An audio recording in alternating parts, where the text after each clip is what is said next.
Tolong saudara buka mic. Ini apa ini? Tolong jawab, saudara jawab dengan benar. Apa ini? Alfabet Cina, Bu. Huruf Jepang. Oh, Jepang. Apa lagi Kanji jawabannya? Jepang atau Cina ya? Kanji. Apa ini? Huruf kanji. Artinya tahu Pak, cuman tulisannya tulisan Oh, Jepang. tulisannya. Loh, nggak ada yang bisa tahu ya? Nggak tahu. Nggak tahu Pak. Wah. Baik. Halo Pak Yosef. Ya. Halo. Ya, silahkan. Enok. Kata Ibu Mimi, Xi Jinping, Presiden China.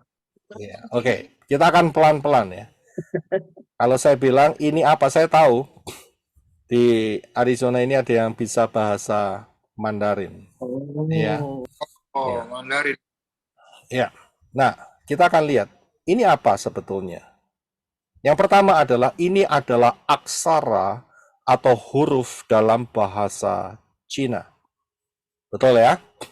Jadi yang ngomong mengucapkan ini dari Jepang, ya mohon maaf, nggak tepat.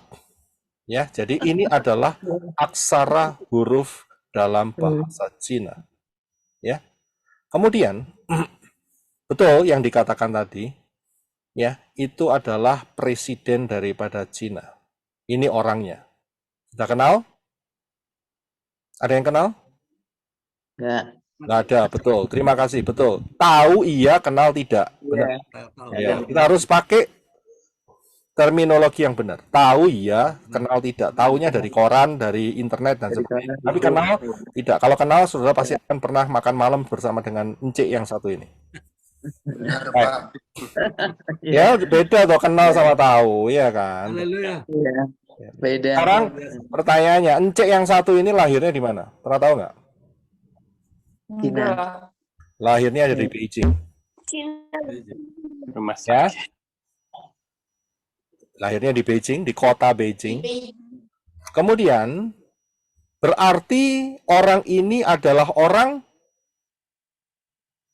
Cina. Cina. Beijing. Beijing. Orang Beijing. Cina. Orang Beijing. Beijing. Beijing negaranya apa? Cina. Cina. Benar, Cina. Benar. Benar. Iya, orang Benar. Baik, saya akan kasih tahu. Ini adalah orang ini. RRC. Nah, saudara bingung, ini tulisan apa lagi? Ibu Mimi bisa tolong kita, ini tulisan apa Ibu Mimi? Arizona. Alfabet Korea, ya, Pak. Korea.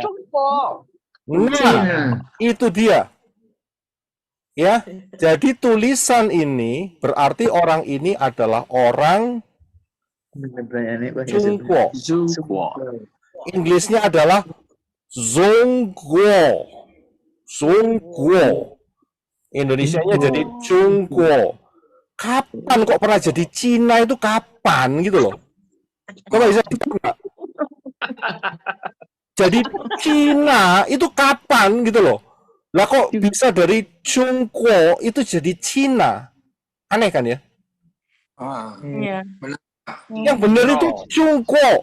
Negaranya ini adalah negara Zhongguo. Bahasa Inggrisnya karena bahasa Inggrisnya nggak bisa CH, jadi pakai ZH, Zhongguo. Seperti itu. Ya, nah, paham ya? iya Pak. Ya sejak kapan kok ngomong Cina itu loh? Sejak kapan gitu loh? Iya kan? Aneh kan ya? Betul Pak. Betul ya? Betul, Pak. Negara yang benderanya, lambangnya adalah matahari terbit. Negara apa itu namanya? Jepang Pak. Jepang. Kota Jepang. Bukan loh. Bukan Jepang. Nippon. Oh, Nippon. Yang betul adalah Nippon. Bukan Betul. Jepang. Bahasa. Itu lain Ya kan? sama. Apalagi Malaysia ngomongnya Jepun. Di Surabaya ada kembang Jepun. Iya. Apa dari Surabaya? Di Jawa Tengah, Jepang. Jepun. Kita bisa lihat Nippon. Nippon. Ya, oke. Ya kan? Kapan Iya. jadi Jepang itu kapan begitu loh. Oke, baik. kita nggak masalahkan dalam hal itulah. Memang unik sih. Baik. Sekarang pertanyaannya, mana yang benar? Nomor 1, 2, 3, atau 4? Satu. Xi Jinping, Xi Jinping, Xi Jinping. Nomor 4, Xi Jinping. Mana yang benar? Satu. Satu. Alasannya? Nomor 2. Xi Jinping. Nomor 4.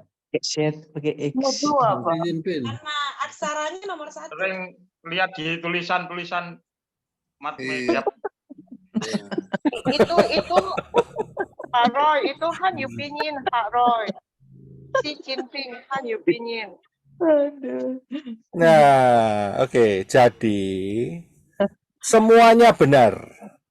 Tergantung dari dialek masing-masing. Benar nggak? Iya. Ya benar. Tergantung dari dialeknya masing-masing. Kalau yang atas itu US, Amerika. Yang kedua juga cara pronounce-nya. Ya, yang paling bawah mungkin Indonesia. Ya, Xi Jinping supaya gampang. Gimana ngomongnya Xi, ya, angel itu. Nah, permasalahannya itu bukan mana yang benar, bukan. Tetapi yang problem terbesarnya adalah di sini, saudara. Mana yang menjadi kriteria nama? Yang atas atau yang kotak di bawah? Menurut saudara mana? Atas, Pak. Atas, Pak. Paham ya di sini? Yang atas. Jadi yang Ya. menjadi kriteria nama itu bukan cara pengucapan. Xi Jinping, Xi Jinping, Xi Jinping, atau Xi Jinping itu bukan. Itu hanya pengucapan. Kalau mau nulis nama, harus pakai yang atas. Yang dicoret-coret itu loh. Sebelahnya fotonya Since itu loh. Itu nama itu. Yang bawah itu bukan nama, itu cara mengucapkan. Beda loh ya. Nama dengan cara mengucapkan itu beda. Paham ya di sini ya? Paham ya? Gampang, sebetulnya gampang sekali. Baik. Yang berikutnya. Kalau sudah lihat ini apa? Yoshin Wo Akin. Nah, karena saudara sudah tahu. Ini jawabannya sama, saudara. Ini adalah 4 huruf aksara Ibrani. Benar kan? Aksara, ya. Ya. Iya kan? 4 huruf kan? 1, 2, 3, 4. Ya. Ada 4 kan? 4 huruf aksara Ibrani. Nah, 4 huruf aksara Ibrani ini ada bunyinya. Yang paling kanan itu yod. Yang seperti huruf W itu shin. Kemudian setelah itu waw. Kemudian yang terakhir adalah ayin. Jadi total semuanya ada 4 huruf yod, shin, waw, ayin. Ya, ini adalah aksara-aksara 4 huruf bahasa Ibrani. Nah, pertanyaan berikutnya adalah bagaimanakah cara pengucapannya dalam bahasa Indonesia? Ini dia. Mengenai yod, shin, waw, ayin, aksara-aksara ini. Pengucapan di dalam bahasa Indonesia adalah tertulis Yeshua. Betul? Ya benar, karena orang Israel ngomongnya Yeshua. Lah kita enggak, huruf kita kan enggak pakai yod, shin, waw, ayin. Huruf-huruf kita ini pakai abjad A, B, C, D, E sampai Z. Dan itu mewakili suara daripada yod, shin, waw, ayin, yaitu Yeshua. Y-E-S-H-U-A. Ya, paham ya? Saya kan pelan-pelan di sini. Kemudian yang berikutnya. Jadi Yeshua tulisannya Y-E-S-H-U-A itu adalah cara pengucapan. Pronunciation.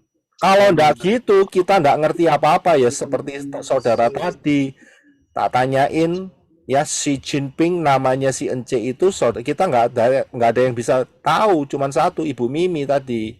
Ya kan, karena apa? Karena enggak ada yang bisa membaca aksara daripada huruf Cungko tadi. Ya paham ya? Jadi, Yeshua, Y-E-S-H-U-A, itu adalah cara pengucapan. Nah, begitu pula manakah yang menjadi kriteria nama? Yang atas atau yang bawah? Atas, Pak. Atas, Pak. Nah, Yod Shin Waw Ayin atau Yeshua. Yang masuk menjadi kriteria nama, kalau saudara harus nulis nama Sang Juru Selamat, adalah harus pakai aksara Ibrani. Yod Shin Waw Ayin itu baru nama. Ya, paham ya di sini ya? Iya. Nggak terlalu susah, nggak susah. Nah, problemnya, apakah Yod Shin Waw Ayin ini bisa dibaca atau diucapkan Yesus? Tidak, Pak. Ya, Pak. Tidak. Jelas tidak, nggak bisa. Karena Yod Shin Waw Ayin itu bacanya, pronouns-nya, pengucapannya adalah Yeshua. Lah sejak kapan Yod Shin Waw Ayin ini jadi Yesus? Kapan? Sama seperti tadi, Cungkwo. Kapan? Sejak kapan jadi Cina? Itu kapan gitu loh. Oh iya. Tanggapan, Pak. Haleluya. Iya, Tanggapan, Pak. gampang sihnya. Ya, mudah sekali kok untuk dipahami, itu nggak susah. Gitu. Nah, oke, betul ya. Jadi, Yod Shin Waw Ayin, apakah bisa dilafalkan atau diucapkan atau dibaca sebagai Yesus? Jawabannya adalah tidak bisa. Jelas sekali. Never, tidak mungkin bisa. Tidak akan pernah bisa. Baik, saya lanjutkan. Saudara bisa tutup mic terlebih dahulu, nanti kita akan lanjutkan. Nah, di dalam Yohanes Fatsal berapa ini tadi? 19:20, ini ada satu peristiwa ayat 19 dan 20, di mana saat itu Pilatus menuliskan alasan mengapa orang ini dijatuhi hukuman disalibkan. Alasannya itu ditaruh di dalam sebuah tulisan di atas kepala Yeshua dengan 3 bahasa. Silakan Henok bisa baca untuk kita. Yohanes 19 ayat 19 dan 20. Silakan. Dan Pilatus menyuruh memasang juga tulisan di atas kayu salib itu. Bunyinya, Yeshua orang Nazaret, Raja orang Yahudi. Banyak orang Yahudi yang membaca tulisan itu, sebab tempat di mana Yeshua disalibkan letaknya dekat kota. Dan kata-kata itu tertulis dalam bahasa Ibrani, bahasa Latin, dan bahasa Yunani. Iya, terima kasih. Jadi, alasan mengapa sosok ini dirajam habis, dikasih mahkota duri, disalibkan, alasannya ditulis di atas kepalanya, supaya orang-orang bisa melihat. Karena apa? Tempat penyalibannya dekat kota. Kota apa? Yerusalem. Karena Yerusalem kota besar. Banyak pedagang, banyak prajurit-prajurit yang bukan dari Israel, prajurit daripada Romawi. Nggak bisa membaca aksara Ibrani, karena itu ditulis dalam 3 bahasa. Bahasa Ibrani, bahasa Latin, dan bahasa Yunani. Perhatikan.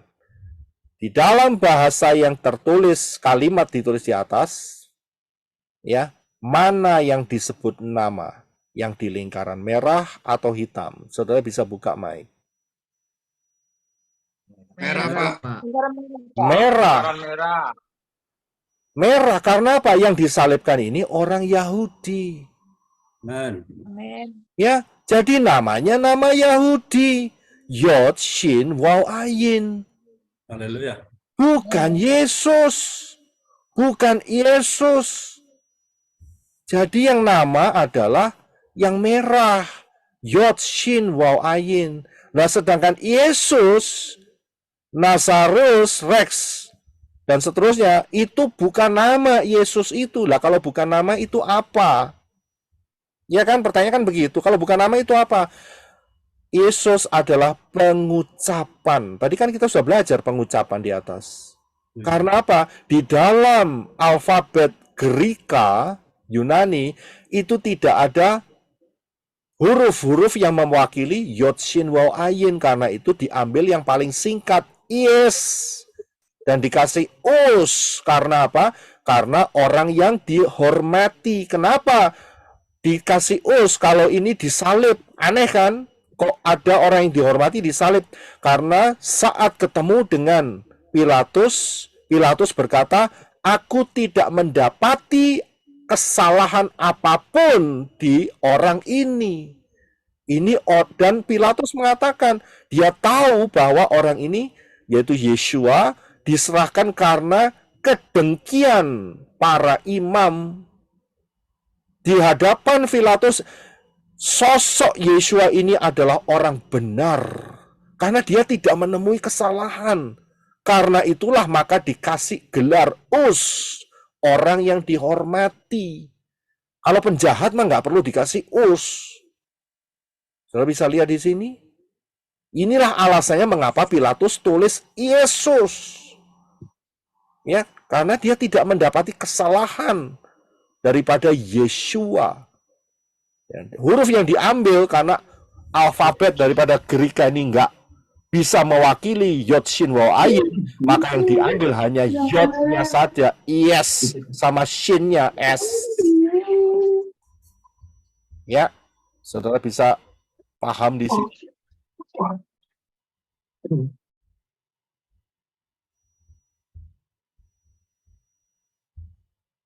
Ya, saya lanjutkan. Pengajaran ini sebenarnya saya sudah berikan di dalam satu pengajaran yang namanya dosa sempurna. Coba saudara kembali ke sana. Saya sudah berikan lengkap sekali dengan detail. Ya, jelas sekali. Coba saudara kembali, saudara pelajari. Nah, kita akan lanjutkan. Karena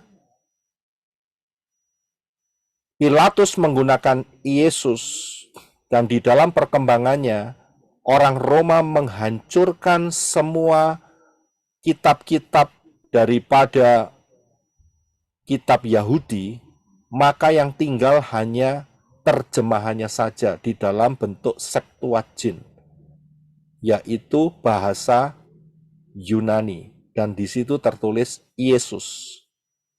Tetapi ingat, di dalam sejarah Konstantin mengawinkan antara Septuagint dengan paganisme, dengan Helenisme, dengan dewa-dewa Yunani. Sehingga diambil keputusan dan ditetapkan sebagai agama negara adalah sesembahan yang bernama Yesus. Lahirnya 25 Desember, matinya Jumat Agung, bangkitnya Paskah hari Minggu.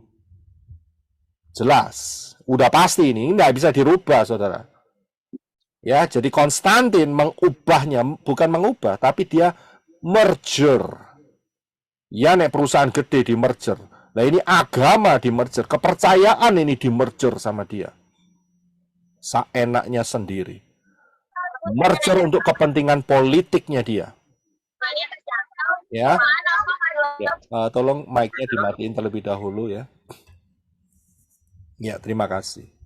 Ya, saudara paham dalam hal ini. Jadi Konstantinlah yang mengawinkan antara Septuagint yang di dalamnya ada Yesus dikawinkan dengan tradisi-tradisi berhala-berhala kuno.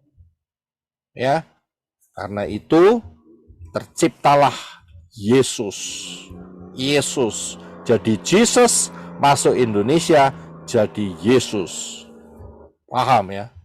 Nah, perhatikan satu statement ini. Ada yang mengatakan Sang Mesias adalah Yeshua yang di Indonesia lebih dikenal dengan Yesus. Kita akan lihat statement ini. Ya, ada yang mengatakan statement ini. Sang Mesias adalah Yeshua. Tetapi yang di Indonesia lebih dikenal dengan Yesus. Saya ada beberapa pertanyaan.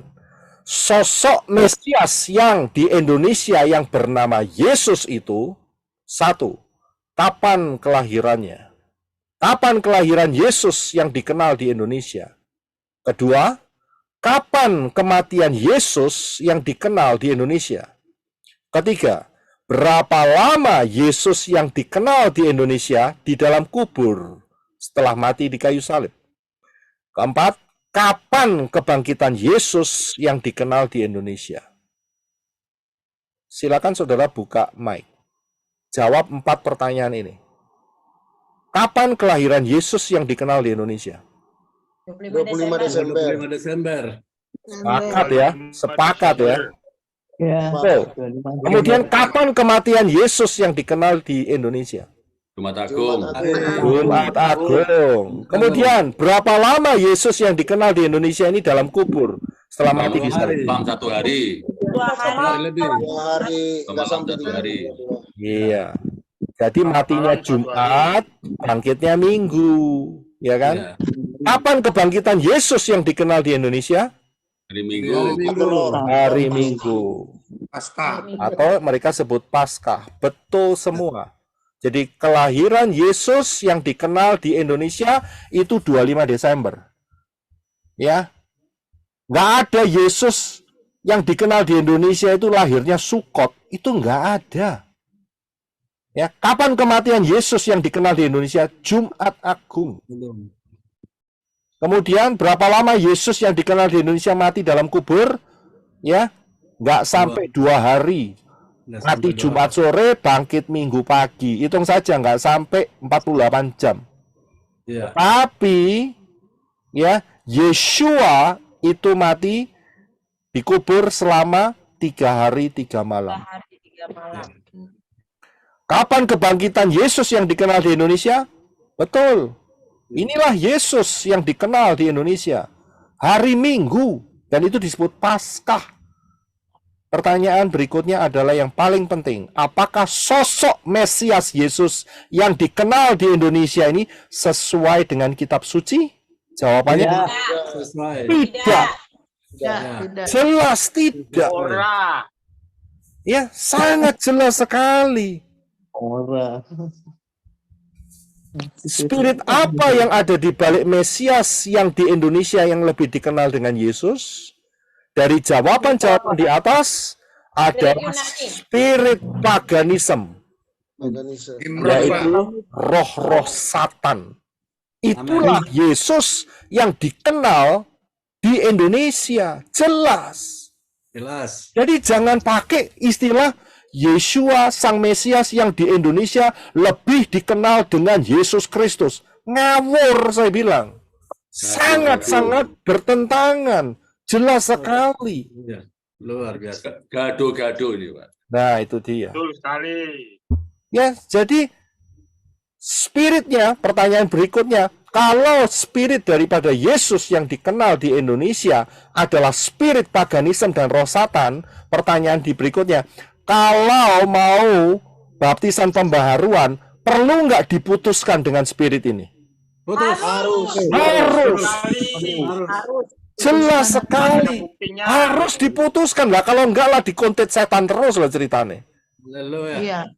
Betul. Wajib. Jelas harus diputuskan. Kalau enggak diputuskan ngintil terus itu. Ngikut terus. Dompleng terus. Si pendakwa, Pak.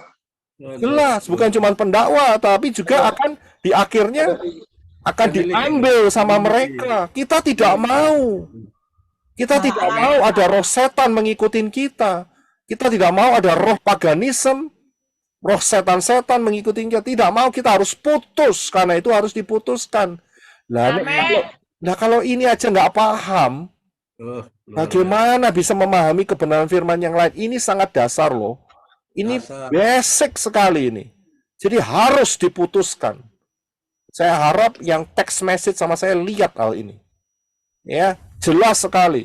Sangat-sangat jelas siapakah yang disebut Yesus di Indonesia itu. Ini adalah background-nya yang benar, yaitu adalah roh-roh paganisme. Yang benar adalah Yeshua. Sekarang tinggal pilih, mau pilih mana, Yeshua atau Yesus.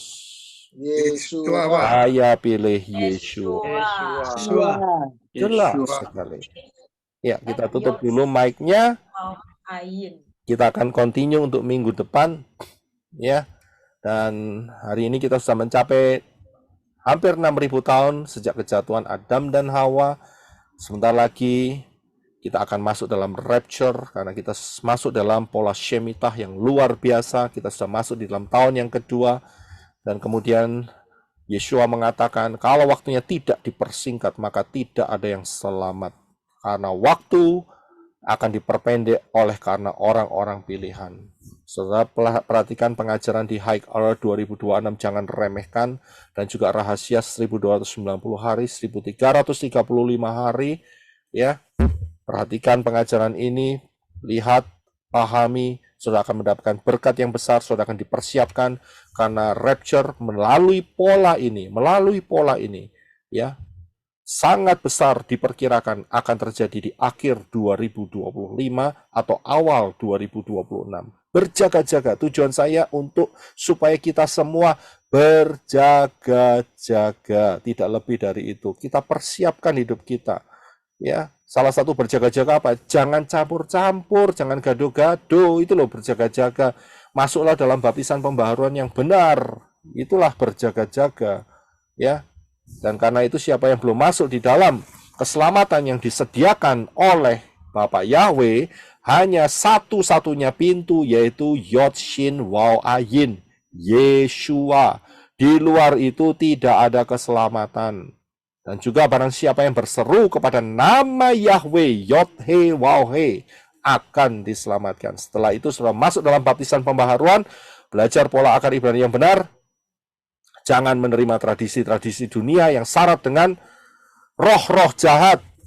Ya, berjalan bersama dengan Ruah Yahweh Elohim dengan setia, maka rapture akan terjadi. Siapa yang membutuhkan informasi baptisan pembaharuan, saudara bisa screenshot, hubungin mempelai-mempelai Yeshua Mashiach yang siap membantu untuk baptisan pembaharuan. Dan jangan lupa, harus dilepaskan dari sesembahan yang bukan dari Israel.